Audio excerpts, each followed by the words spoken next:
ধরেছি ধরেছি কাঁধে ধরেছি কাঁধে ধরেছি বলো বলেছি মরারে ওরে বলো বলেছি মরারে হারিয়ে বলিয়া ডাকি হারিয়ে বলিয়া ডাকি তাই রে কি তোর অভিমান হলো তাই যে কি তোর অভিমান হলো তাই যে কি তোর অভিমান হলো তাই যে কি তোর অভিমান হলো ওরে হারিয়ে বলিয়া ডাকিলে তাই কি রে তোর অভিমান হলো রে হারিয়া বলে ডাকিলে তাই যে কি তোর অভিমান হলো ধরেছি ধরেছি কাঁধে ধরেছি কাঁধে ধরেছি বলো বলেছি মরারে আরে বলো বলেছি মরারে ওরে হারিয়ে বলিয়া ডাকিলে ওরে হারিয়ে বলিয়া ডাকিলে বসে শুনে ধারারে ওরে বসে শুনে ধারারে দেইনি বলে ওরে পারি জানা দেইনি বলে ওরে বলে আমরা গোয়ালির ছেলে পারি জানা দেইনি বলে আমরা গোয়ালির ছেলে মারা দাদা দেই বলে এর জন্য অভিমান করেছি ও ভাই তুই তো আমাদের ভালোবাসার কথা জানিস হ্যাঁ সত্য সত্য ভাবি করি কাঁধে যদি করবো কাঁধে করবো প্রয়োজনে আর কাঁধে চলবো তুই আমাদের সক্ষর আসলে ভাব আমাদের কথা অভিমান করিস না আর আমাদের স্বরূপের কথা তো জানিস না আমরা হেরি তোরে কাঁদ জানিস আমরা শুয়ে থাকি মায়ের কোলে ডাকি সদাই সদাই কানাই মায়ের কোলে যখন শুয়ে থাকি তোর নামটা আমরা প্রাণ খুলে ডাকি তখন মায়ের মনে অবচ্ছেদে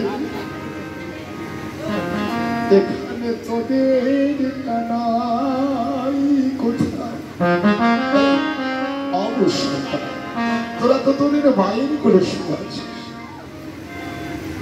এটা কি তোদের গোঠের মা ওই ধেনু চালানো মা মায়ের কথা একটু লজ্জায় পা লজ্জা পেয়ে মায়ের অঞ্চল তলে মুখ লুকাই আমরা রাজে নয়ন মুদে আঁকি অন্তর ভাই অন্তর ভাই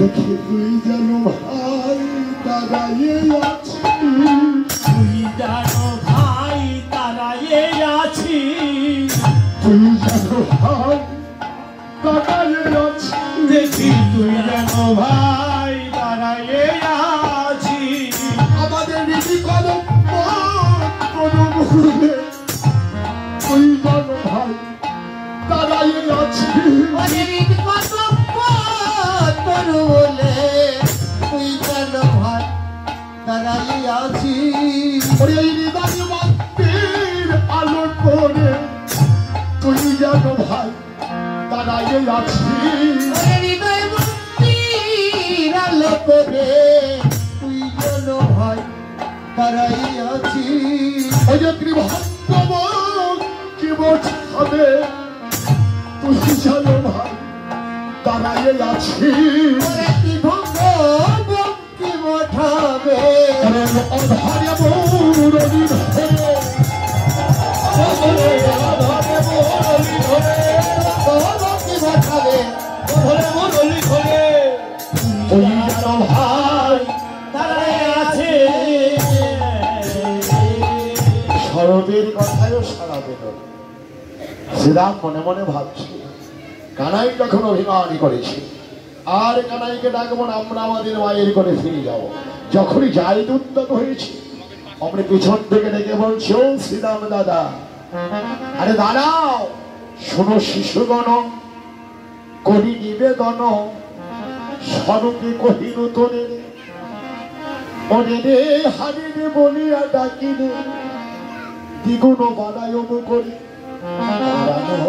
আনন্দে ভরে যায় তোদের মধুমাখা ডাক এমনি করে মধুর করে ডাকে ডাকিস শ্রীরাম বংশ কানা আমাদের ডাকে তোর যদি মন ভরে যায় এত করে ডাকলাম গো, এই ব্রজরাখালের কথা একটু ভাবলি না? তুই তোর মায়ের কোলে বসে রইলি, তোর মা আপন না আমরা আপন। অমনি বলছে, শ্রীদা তুই তো জানিস আমি কেন মায়ের কোলে বসে আছি। কেন মায়ের কোলে বসে আছি জানিস? জানিস কি করি বলে শ্রীদা? করবো আমি কি? ধরা পড়ে চোরা বেঁধে মায়ের কোলে বসে রয়েছি। আমি আমার মায়ের ভক্তি ডোরের বন্ধনে বাধা পড়ে আছি। এ যুগে নয়, সেই সত্য যুগে যেদিন ধরার দ্রোণ উত্থপাদ হেতু মণ্ডপী কুণ্ডলী গেলে ৬০,০০০ বছর সাধনা করেছিলেন বৈকুণ্ঠের নারায়ণে। নারায়ণ সেদিন ধরার দ্রোণের সাধনায় তুষ্ট হয়ে বর প্রাপ্তি করতে এসেছিলেন। হে ধরা দ্রোণ, তোমাদের সাধনায় আমি তুষ্ট, তোমরা আমার কাছে বর চেয়ে নাও। কি বর প্রাপ্তি করছো? সেদিন ধরার দ্রোণ বলেছিল, হে নারায়ণ, তোমার কাছে আর কি চাইব?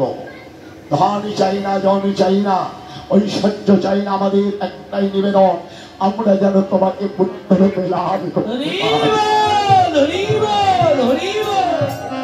সেদিন নারায়ণ বলেছিল, তথাস্ত।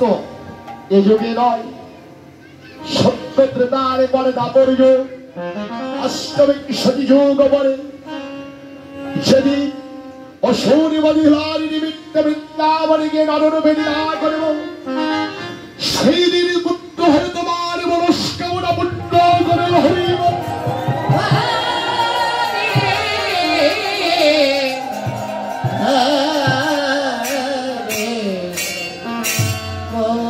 সেই হতে ধরা পড়েছে। তোরা জানিস না আমাকে কত ভালোবাসে। একদিন নবমী খায়া ছিলাম লুকাইয়া, মরিতে গিয়েছিল মা আমায় না দেখিয়া। আমি নবমী চুরি করে খেয়ে লুকিয়েছিলাম, ঘনগান লুকিয়েছিলাম। আমার মা আমার অদর্শনী জনিত বিরহ ব্যথা ব্যাধিত হয়ে মা কত খোঁজাখুঁজি করেছিল। আমি পিছিয়ে পিছিয়ে লুকিয়ে লুকিয়ে দেখছি। ঘরের কোণে ও কোণে, এ ঘরে ও ঘরে কত খোঁজা খুঁজেছিল। মা যখন খুঁজে পেল না, তখন মা মনে মনে ভেবেছিল, জানিস নিশ্চয় আমার গোপাল কোন ব্রজবাসীর ঘরে ঢুকেছে, নবনী চুরি করে খেতে। মা এটা ভেবে ব্রজবাসীর দ্বারে ছুটে চলে গেল। ব্রজবাসীগণকে ডেকে ডেকে বলছে, ব্রজবাসীগণ, তোরা কেউ আমার গোপাল দেখিয়েছে? যখন ব্রজবাসীগণ গোপালের কথা কিছুই বলতে পারে,